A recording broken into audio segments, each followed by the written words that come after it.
28절까지입니다. 창세기 46장 28절에서 34절. 야곱이 유다를 요셉에게 미리 보내어 자기를 고센으로 인도하게 하고 다 고센 땅에 이르니 요셉이 그 수레를 갖추고 고센으로 올라가서 그의 아버지 이스라엘을 맞으며 그에게 보이고 그의 목을 어근 맞춰 안고 얼마 동안 울매 이스라엘이 요셉에게 이르되 내가 지금까지 살아있고 내가 내 얼굴을 보았으니 지금 죽어도 족하도다. 요셉이 그의 형들과 아버지의 가족에게 이르되 내가 올라가서 바로에게 아뢰어 이르기를 가나안 땅에 있던 내 형들과 내 아버지의 가족이 내게로 왔는데 그들은 목자들이라 목축하는 사람들이므로 그들의 양과 소와 모든 소유를 이끌고 왔나이다 하리니 바로가 당신들을 불러서 너희에게 너희의 직업이 무엇이냐 묻거든 당신들은 이르기를 주의 종들은 어릴 때부터 지금까지 목축하는 자들이온데 우리와 우리 손주가 다 그러하리이다 하소서. 애굽 사람은 다 목축을 가증히 여기나니 당신들이 고센 땅에 살게 되리이다. 아멘. 오늘 읽을 말씀은 창세기 46장, 마가복음 16장, 욥기 12장, 로마서 16장입니다. 로마서는 마지막 장이죠. 마가복음도 그렇고요. 큰 주제는 오늘 말씀에 있는 하나님의 마음과 생각. 큰 주제는 재회입니다. 재회. 다시 만나는 것, 재회. 그렇게 볼 수 있습니다. 어제 우리가 읽었던 말씀 창세기 45장 5절 이하의 말씀을 보시면 드디어 요셉은 형제들에게 자신의 정체를 밝히며 하나님이 생명을 구원하기 위하여 자신을 먼저 애굽에 보냈으니 당신들이 나를 이곳에 팔았다고 근심하거나 한탄하지 말라고 이야기합니다. 그렇게 말을 함으로 말미암아 약 22년 전에 있었던 서로 간의 미움과 그리고 불화를 화해로 바꿉니다. 화해. 이것이 하나님의 역사죠. 불화를 화해로 바꾸어 가는 것. 이것이 하나님의 일하십니다. 그러나 사단의 역사, 사단의 일은 무엇인가? 형제들이 요셉과 불화하고 미워하고 죽이려고 했던 거기에는 사단의 역사가 있습니다. 그러나 하나님의 역사는 이해하고 용서하고 용납하고 불화를 걷어내는 것, 그것이 바로 하나님의 역사이다. 함께 읽은 본문은 창세기 46장 말씀인데요. 요셉이 초청으로 야곱과 그에게 속한 군속들 70명이죠. 70명이 다 애굽으로 내려가게 되어지고, 물론 이것도 2절부터 4절 말씀에 의한다면 하나님의 계획이지요. 하나님의 섭리라고 볼 수가 있는데 애굽에 내려간 야곱이 요셉과 재회하는 장면입니다. 29절 말씀을 보시면은 요셉이 보낸 수레를 타고 애굽에 도착한 야곱은 20년 이상 죽은 줄만 알았던 이 요셉을 만나게 되니 얼마나 그 마음이 감격스럽고 얼마나 행복했을까요? 특별히 할 말이 없는 것이죠. 그러니 아무 말 하지 않고 그저 아들의 목을 끌어안고 얼마 동안 웁니다. 그리고 30절 보시면은 이렇게 이야기합니다. 이스라엘이 요셉에게 이르기를 내가 지금까지 살아있고 내가 네 얼굴을 보았으니 지금 죽어도 족하도다. 채색옷을 입히며 특별하게 사랑했던 요셉 없이 살았던 이 야곱의 시간들은 야곱에게 있어서 아주 괴롭고 힘들었던 그런 시간이죠.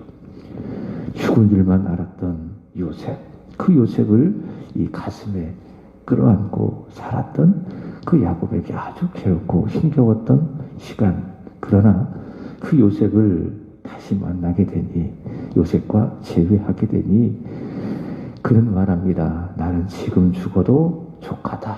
나는 지금 죽어도 여한이 없다.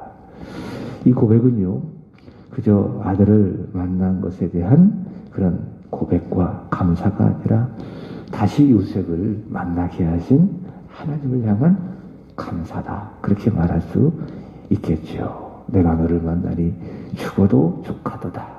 이 고백은 요셉을 향한 고백이고 또 말이지만, 그러나 하나님, 제가 죽은 줄만 알았던 이 요셉을 다시 재회하게 하여 주시니 감사합니다. 요셉을 만나게 하신 하나님을 향한 감사의 표현이라 할 수 있습니다. 마가복음 16장으로 가보면 거기에도 재회가 나와 있습니다. 거기에는 부활하신 예수님과 제자들의 재회가 나와 있습니다. 마가복음 15장은 예수님께서 십자가에서 죽으신 것을 기록을 하고 있죠. 그러니까 마가복음 15장과 16장은 복음의 핵심이에요. 마가복음 15장은 예수 그리스도의 고난과 십자가의 대속적인 죽음, 그리고 16장은 죄와 죽음을 이기시고 다시 살아나신 예수 그리스도. 요한복음 11장 25절에 예수님께서는 말씀하셨습니다. 나는 부활이요 생명이니 나를 믿는 자는 죽어도 살겠고. 그래서 예수께서 고난을 받으시고 십자가에서 죽으셨다 할지라도 죄와 죽음에 매여 계실 수가 없는 거죠. 그래서 예수님께서는 생명이신 예수님, 죽음을 이기시고 무덤의 문을 여시고 부활하셨습니다. 그리고 자신을 버렸던 제자들을 찾아가셔서 재회하시는데, 재회하시기 전 먼저 예수님은 부활하셨다라고 하는 복음을 전하십니다. 마가복음 16장 11절 보시면은 예수님의 부활을 본 막달라 마리아를 통해서 예수님은 자신의 부활을 전하셨습니다. 그러나 그들은 어떻게 반응했는가 들었어요. 그럼에도 불구하고 믿지 않았다. 주님 부활하셨다. 예수님 부활하셨다. 이 복음을 듣고도 그들은 어떻게 반응했다고요? 듣고도 믿지 않았다. 또 예수님께서는 엠마오 마을로 내려가던 두 제자들에게 나타나 자신의 부활을 알려주셨습니다. 그러자 그 두 제자들이 다른 제자들에게 가서 사도들을 말하겠죠. 그들에게 부활의 복음을 전했지만 마가복음 16장 13절에 보시면 그들도 역시 듣고도 믿지 아니하였다. 그렇게 말씀하고 있습니다. 그리고 예수님께서는 그렇게 믿지 않는 그들과 재회하셨습니다. 재회. 마가복음 16장 14절 보시면은 재회하신 예수님 어떻게 하셨는가? 책망하셨다. 책망하셨다. 이렇게 말씀하고 있습니다. 그리고 왜 책망하셨는가? 그들이 부활의 복음을 듣고도 믿지 않는 것. 그 마음이 완악한 것. 그것을 예수님께서 보시고 그들을 책망하셨다라고 하는 것입니다. 그러니까 예수님께서 보시는 건 뭐냐? 우리 마음이에요. 마음이 완악한 것을 보신다. 반면에 마음이 겸손한 것도 보신다. 동시에 믿음도 보신다. 믿음이 있느냐? 믿음이 없느냐? 그러니까 예배 드릴 때도 예수 그리스도께서 우리 안에 보시는 것은 무엇이냐? 우리 마음이 혹시 완악한가? 또 믿음이 있는가 없는가? 그것을 보시고요. 만약 오늘 제자들처럼 말씀을 들음에도 불구하고 마음이 완악하고 또 믿지 않는다면 예수께서는 좋아하시지 않으시죠. 책망하시는 것입니다. 요셉과 야곱의 재회는 감격이 있어요. 그리고 감사가 있습니다. 그게 요셉과 야곱의 재회입니다. 거기에는 믿음이 있습니다. 이 모든 것들은 하나님의 섭리다. 하나님의 계획이다. 그러니까 믿음이 있는 재회입니다. 그러나 부활하신 예수님과 제자들의 이 재회는 책망이 있는 재회예요. 왜냐하면 믿음이 없기에 부활을 듣고도 믿지 않기 때문에 마음이 완악하기에 예수님과 제자들의 이 재회는 거기에는 책망이 있다. 그런 걸 하나님과의 만남, 부활하신 예수 그리스도와의 만남, 그것을 제회라고 이야기한다면 그것을 또 다른 만남, 예배라고 할 수 있겠죠. 하나님과 만남, 하나님과 어제 만났다면 오늘 다시 만나는 예배, 그것을 뭐라고 이야기하는가? 제회. 그러니까 예배는 하나님과의 만남 아니겠습니까? 우리의 영혼을 무릎을 꿇어 하나님과 만나 하나님을 높여드리고 하나님께 경배와 찬양을 올려드리는 것, 하나님과의 만남, 하나님과 제회, 그것이 예배다. 근데 그 예배에는 무엇이 있어야 되는가? 믿음이 있어야 됩니다. 믿음. 내가 오늘 예배할 수 있는 것, 내 의지도 아니다. 또 우연도 아니다. 또 매주마다 정해진 일들이 아니라 이것은 새로운 하나님의 섭리다. 하나님의 계획이다. 라고 하는 그 믿음이 있어야 됩니다. 그리고 예배의 성령으로 임재하신 예수 그리스도는 살아계신다. 그분은 부활이시다. 생명이시다. 오늘 이 예배를 주관하시는 성령님, 그리고 그 성령께서 우리에게 보여주시는 예수 그리스도, 그분은 부활이시다. 생명이시다. 그러니까 자꾸 성령님을 묵상하는 거예요. 그리고 자꾸 예수님을 구하는 거예요. 아버지 하나님의 사랑을 끊임없이 구하는 거예요. 이게 예배자의 자세입니다. 이게 예수님께서 요한복음 4장에서 말씀하신 성령과 진리로 예배하는 거예요. 그런 믿음이 있을 때, 그것을 믿음이라고 이야기하죠. 그런 믿음이 있을 때에 야곱이 요셉과의 재회를 통해서 아주 큰 감격이 있었던 것처럼 우리도 그런 예배를 통해서, 그런 믿음 있는 예배를 통해서 감격이 있는 거예요. 거기에 은혜가 있고, 거기에 기쁨이 있고, 거기에 응답이 있고, 거기에 감사가 있죠. 이제 우리는 다시 오실 예수님과의 재회를 기다리고 있습니다. 재회. 부활하신 예수님, 마가복음 16장 19절에 의하면 하늘에 올려지셔서 하나님 우편에 앉아 계시다가 우리가 늘 신앙으로 고백하는 것처럼 거기로부터 산자와 죽은 자를 심판하시러 이 세상에 재림하실 것입니다. 그때 우리는 예수님과 재회하게 될 것입니다. 그것이 우리의 소망입니다. 예수님과의 재회. 그러니까 직접 우리는 예수님을 보게 되는 거예요. 지금은 영적으로 예수님과 재회하는 겁니다. 성령과 진리 안에서 예배를 드림으로 말미암아 우리는 예수님을 재회하는 거예요. 예수님을 만나는 거예요. 그러나 예수님께서 이 세상에 다시 오실 그때에, 재림의 그때에 우리가 예수님을 재회하는데, 그때는 영적인 재회가 아니라 어떤 재회입니까? 물리적인 재회. 직접 우리 예수님을 보게 될 것입니다. 우리의 두 눈으로 똑똑히 우리가 예수 그리스도와 재회하게 될 것입니다. 그것이 무엇인가? 우리의 소망입니다. 그때를 기다리며 말씀을 드렸습니다. 마가복음 13장에서 예수께서 말씀하신 것처럼 우리가 항상 주의하고 깨어 있어야 된다. 주의한다. 깨어 있어야 된다. 잠자지 말고 그렇게 살아가야 된다. 그런 의미가 아니라 항상 예수님의 재림을 생각하는 거예요. 이게 영의 생각이에요. 그리고 항상 예수님을 기다리는 거예요. 그리고 예수님을 묵상하고 말씀을 읽고 기도하고 예배하면서 주님을 생각하고 주님의 재림을 생각하고, 이게 뭡니까? 이게 주의하고 있는 거예요. 이게 깨어 있는 거예요. 항상 기뻐하고 쉬지 말고 기도하고 범사에 감사하고, 이게 뭡니까? 주의하고 깨어 있는 거예요. 더 나아가 마가복음 16장에 의하면 온 천하에 다니며 만민에게 예수 복음을 전하는 겁니다. 이것이 무엇인가? 예수님과의 재회. 이 재회를 준비하는 일이라 할 수 있습니다. 로마서 16장은 로마서의 마무리죠. 예수님과 재회한 사람들의 이름이 기록되어지고 있습니다. 이들은 지금 세상에 없습니다. 그래서 그 영혼이 천국이 있기 때문에 이 사람들은 어떤 사람들입니까? 예수님과 재회를 했겠죠. 그죠? 그러니까 재림의 때에 예수님과 재회한 사람들이 아니라 이미 세상을 떠났기 때문에 그 영혼이 천국에 가 있지 않습니까? 그래서 그들은 예수님과 만났겠죠. 예수님과 재회했겠죠. 이런 사람들은 바울을 뭐라고 이야기하는가?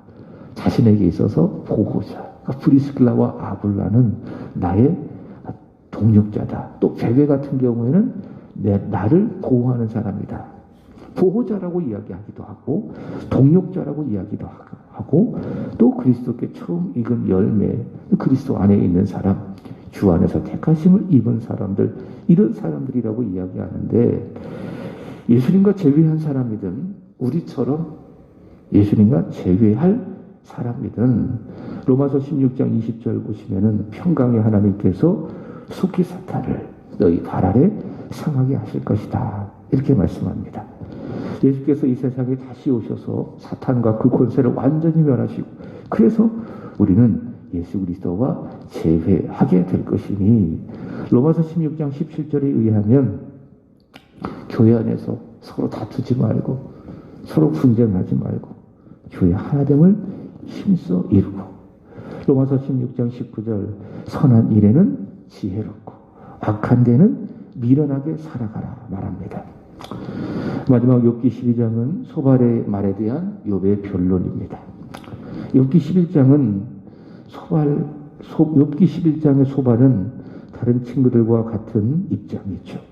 욥기 11장 14절 15절 소발은 욥에게 이렇게 이야기합니다. 내 손에 죄악이 있거든 멀리 버리라. 불의가 내 장막에 있지 못하게 하라. 그리하면 내가 반드시 흠없는 얼굴을 들게 되고 굳게 서서 두려움이 없으리니. 소발도요, 욥의 고난을 인과 응보의 원리로 욥이 지은 죄악 때문이니 그 죄악을 버리면 회복될 거라고 말을 하고 있습니다. 그러니까 네가 죄를 졌기 때문에 지금 고난을 받는 것이다. 너희 집에 죄가 있기 때문에 너는 이런 고난을 받고 있는 것이다. 이런 어떤 인과응보의 원리로 욥의 고난을 보고 욥을 판단하는 거죠. 그러나 욥은 동의하지 않습니다. 죄가 없어도 하나님의 주권 하에 고난을 받을 수가 있다. 죄 없어도 하나님의 뜻하신다면 그의 주권 아래서 의인이랄지라도 고난을 받을 수가 있다. 그 고난이 뭐냐? 내가 받는 고난이다. 욥의 친구들처럼 모든 고난을 죄를 원인으로 보는 것은 하나님의 주권을 인정하지 않는 겁니다. 만약 그렇게 본다면 생각해 보세요. 요셉의 고난을 어떻게 이해할 것인가? 그리고 마가복음 15장에서 나오는 예수님의 고난을 어떻게 이해할 것인가? 죄 때문일까요? 잘못을 해서 그런 고난을 받았을까요? 아니죠. 그 이상 하나님의 주권 아래, 하나님의 계획 하에 놓여져 있는 고난이었죠. 그게 이제 요셉의 고난이었어요. 그게 예수 그리스도의 고난이었습니다. 욥은 자신의 고난을 자신의 죄의 결과로 보지 않습니다. 이해할 수 없고 알 수는 없지만은 하나님의 뜻하심이 있다고 봅니다. 다시 말해 하나님의 주권이라고 봅니다. 의인이라 할지라도 고난을 받을 수가 있고 죄인이라고 할지라도 고난이 없을 수도 있고, 그것이 무엇인가? 하나님의 주권이다. 하나님이 하실 일이다. 그리고 그 주권을 어느 누구도 피할 수 없다. 그래서 하는 말이 무엇인가? 욥기 12장 14, 15절의 말씀을 보시면은 그가 허르신즉 다시 세울 수가 없고 사람을 거두신즉 놓아주지 못하느니라. 그가 물을 막으신즉 곧 물이 마르고 물을 보내신즉 곧 땅이 뒤집히 나니. 이렇게 우리가 살아가며 당하는 모든 고난이든 그리고 복이든 다 무엇인가? 모든 생명을 주관하시는 하나님의 뜻하심이라면, 하나님의 주권이라면은 우리가 예수 그리스도를 제외하는 그 순간까지 우리는 예수를 잘 믿어도 충분히 고난을 당할 수 있다. 어려움을 당할 수 있다. 그래서 기복신앙은 절대로 성경적이지가 않습니다. 기복신앙이 뭡니까? 내가 잘 믿어야 복을 받는다. 그러니까 내가 잘 믿기 때문에 그거에 따라서 내가 복을 받는다. 이게 기복신앙 아니겠습니까? 그러니까 원인과 결과로 모든 신앙을 이해를 하면은 이런 욥의 세 친구들의 오류에 빠질 수가 있는 거예요. 그죠? 그러나 예수를 잘 믿어도 복을 못 받을 수 있어요. 또 예수를 잘 믿지 않음에도 불구하고 또 잘 될 수가 있어요. 그죠? 그런 일들이 많이 있지 않아요. 저 사람 예수를 저렇게 잘 믿는데 저렇게 열심히 기도하고 열심히 시간 들이고 물질 들이고 마음을 다하여 주 앞에 헌신하는데 왜 복을 못 받아요? 가정에 어려움도 있고 자녀들이 잘 되지도 않고. 근데 어떤 사람은 아주 게으르게 제대로 믿지도 않고 또 세상적으로 그렇게 살아가는데도 불구하고 잘 살아요. 잘 먹고 잘 살아요. 이거 어떻게 이해할 거예요? 원인과 결과로 이 세 친구들처럼 보면은 현명이 될 수 없는 거예요. 모든 인생이 다 그렇죠. 하나님의 주권 안에 놓여져 있습니다. 예수를 잘 믿어도 어려움을 당할 수가 있다. 욥처럼 형통하지 못하고 불통할 수 있다. 기쁨이 있기보다는 슬픔이 많을 수도 있다. 그러나 주님을 제외하는 그 순간 우리가 예수를 잘 믿음으로 말미암아 우리가 당했던 그 어려움들, 그 고난들은 주님을 제외했을 때에, 주님을 만났을 때에 축복이 될 것이고 그 슬픔은 변하여 기쁨이 될 것입니다. 마치 야곱이 요셉과의 재회를 통해서 지난날의 슬픔을 다 잊어버리고 큰 기쁨을 얻었던 것처럼 장차 예수님 만날 재회가 있습니다. 그 재회를 소망하며 오늘의 어려움도 또 이기고 고난도 이기고 슬픔도 이겨내기를 주님의 이름으로 축복합니다. 오늘 예배 영적인 하나님과의 재회죠. 오늘도 하나님과의 재회 영적인 이 만남을 통해서 은혜가 있기를 주님의 이름으로 축복합니다. 예배에는 감격이 있고 말씀에는 은혜가 있고 기도할 때 응답이 있고 찬양에는 기쁨이 있는 오늘 하루가 오늘 우리에게 드려지는 예배 하나님만이 영광을 받아주시는 오늘의 예배가 되기를 축복합니다. 기도하겠습니다. 사랑의 주님, 이 주일 새벽 부활의 주님을 기억하며 묵상하며 주 앞에 나와 찬송하고 말씀을 듣고 이 하루를 시작하게 하여 주시니 감사합니다. 하나님, 야곱이 죽었던 아들, 죽은 줄만 알았던 아들 요셉과 재회했습니다. 부활하신 예수님, 제자들과 재회하였나이다. 이제 우리는 주 예수께서 이 세상에 다시 오셔서 사탄을 그 발 아래 두시며 세상을 이기시고 이 세상에 하나님의 나라를 완성하시고 우리를 만나실 그 재회를 소망하며 우리는 살아가고 있습니다. 예수님과의 재회, 재림의 예수님과의 재회, 그날을 소망하며 때론 오늘의 어려움이 있어도 때론 오늘의 곤란한 일들이 있어도 답답한 일들이 있어도 아프고 슬픈 그런 일이 있어도 소망 가운데 살게 하여 주시고 소망 가운데 항상 기뻐하며 쉬지 말고 기도하며 범사에 감사하며 살아가는 저희들이 되게 하여 주시옵소서. 부활을 듣고도 믿지 아니하였던 제자들의 마음의 완악함, 믿음 없음, 그것을 예수께서 오시고 책망하셨나이다.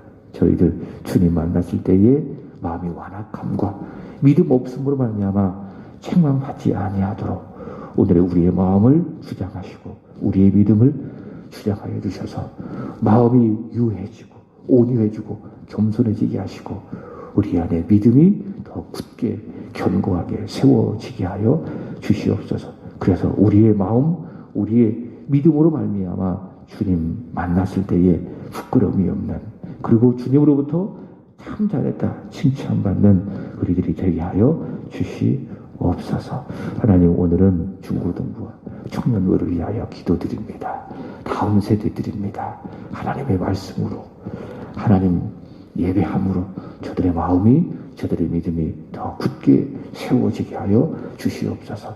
세상의 가치에 세상의 유행에 세상의 문화에 저들이 물들지 아니하게 하여 주시고 하나님의 선한 마음을 깊게 품고 구별되이 믿음으로 살아가는 우리의 자녀들이 되게 하여 주옵소서. 오늘도 드려지는 주일의 예배 주께서 기쁘게 받아 주시기를 원합니다. 예수님을 생각하며 성령과 진리 안에서 드려지는 오늘의 예배가 되게 하여 주옵소서. 하나님과의 만남, 하나님과의 재회 있는 은혜의 예배가 되게 하여 주옵소서. 모든 성도들 예배에 하나님을 만나는 깊은 감격이 있게 하여 주옵소서. 예배에 성공하여 믿음에 성공하고 믿음에 성공하여 인생에 성공하는 믿음의 승리자들이 되게 하여 주옵소서. 기도하는 이 시간 구주 하나님의 은혜, 성령 하나님의 감동, 예수 그리스도의 은혜가 충만하게 하여 주옵소서. 감사하며 예수 그리스도의 이름으로 기도합나이다. 아멘.